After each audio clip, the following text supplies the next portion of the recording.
श्रीमद् भगवद गीता अध्याय अष्टम श्लोक 13।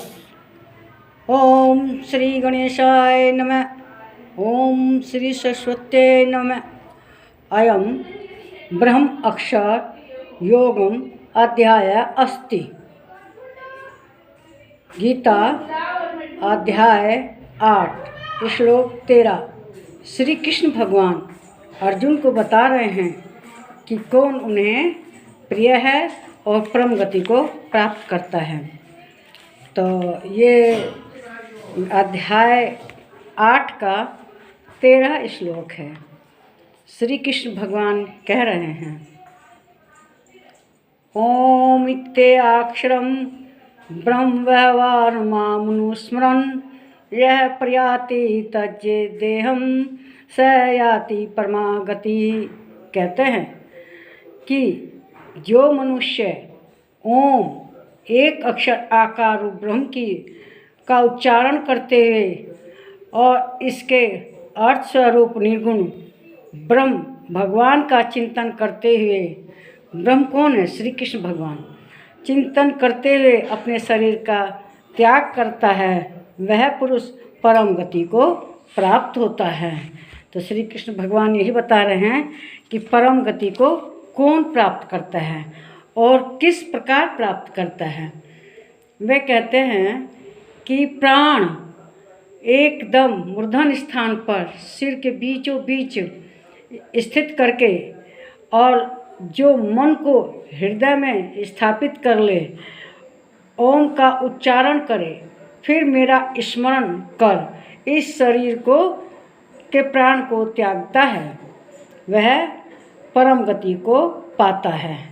श्री कृष्ण भगवान प्राण त्यागते समय किस प्रकार क्या करना चाहिए यह अर्जुन को बता रहे हैं। कि वे यही कहते हैं कि ओम जो है निर्गुण ब्रह्म का प्रतीक है। यह जो योग सिद्ध कर लेते हैं उनके अंदर बिना घर्षण के स्वतः ही उत्पन्न होता है।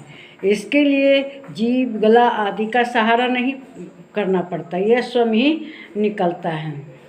और इसी का चिंतन करते हुए मनुष्य को अपने प्राण त्यागने चाहिए पुरुष को, इससे वह परम गति प्राप्त करता है।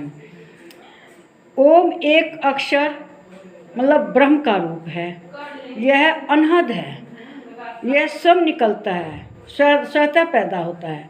परमात्मा का एक अक्षर ओम है। ध्यान की गहरी अवस्था में वे इसे सुनते हैं। कौन? जो योग सिद्ध लोग हैं, बोलते नहीं हैं, वह स्वयं ही सुनाई देता है। जो अविनाशी तत्व पर टिका रहता है और आत्मा में टिका रहता है, उसका ही ओम निकलता है बिना किसी के सहायता के। जैसे श्री कृष्ण भगवान हैं, साकार रूप है, वो उसमें ध्यान नहीं आता, उन्हें ध्यान आता है ब्रह्म का, और ब्रह्म का ही ध्यान करते हुए प्राण त्यागने पर परम गति प्राप्त होती है। तो श्री कृष्ण भगवान यही बता रहे हैं कि मनुष्य को किस प्रकार से अपना प्राण त्यागना चाहिए। उनकी आत्मा कहाँ होनी चाहिए? हृदय में। और प्राण कहाँ होने चाहिए? मूर्धन्य स्थान पर, सिर पर होने चाहिए। और किसका ध्यान होना चाहिए? निराकार ब्रह्म ओम का ध्यान करते हुए अपने प्राण को त्यागें। उस समय मुरली वाले श्री कृष्ण भगवान साकार भगवान के रूप के बारे में नहीं कहा गया है। उस समय जो निराकार भगवान हैं, अविनाशी हैं, जो तत्व से जाने जा सकते हैं, तत्व से ही उनके ज्ञान होता है, वो उस पुरुष का ध्यान करते हुए अपने प्राणों को त्यागना चाहिए। तभी मनुष्य को परम गति होती है और जो ये संसार है यहाँ से उसका आना जाना बंद हो जाता है, वह मोक्ष को प्राप्त कर लेता है। ये क्या है संसार? संसार तो एक स्वप्न की तरह से है, ये तो झूठा है संसार, क्षण भंगुर है। तो इसमें आना जाना तो दुखों का घर है, बार बार आदमी आता है, दुख उठाता है और अपने दुखों को भोगता है, कर्मों को भोगता है। तो इसलिए प्राण त्याग करने की विधि बताई है कृष्ण भगवान ने। इस वीडियो को लाइक करें, शेयर करें, इस पर कमेंट करें, मेरे चैनल को सब्सक्राइब कीजिए। नमस्कार मेरे प्यारे भाई और बच्चों।